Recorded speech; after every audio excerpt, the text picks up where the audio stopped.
to convince someone to do something that they do anyways, idiom. In my native language, we have an ironic saying, "It is hard to convince a fish to jump into water," which is used when we convince, for example, an alcoholic to take a drink or an athlete to go jogging. The act itself doesn't have to be easy for the individual, only natural or expected.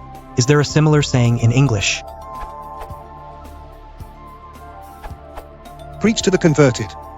To try to persuade people to believe things they already believe, usually in continuous tenses.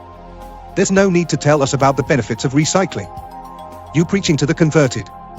A free dictionary.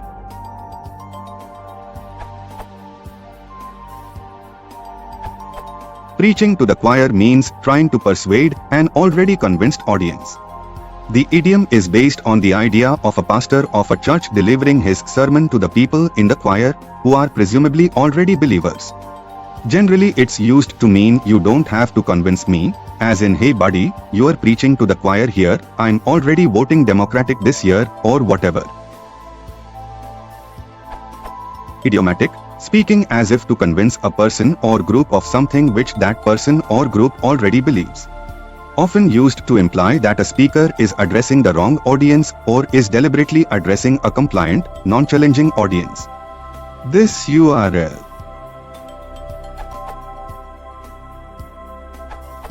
The idiom pushing at an open door has that meaning.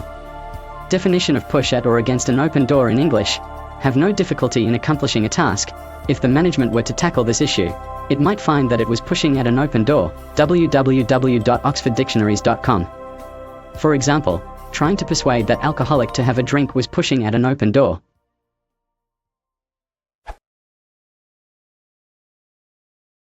I want to speak to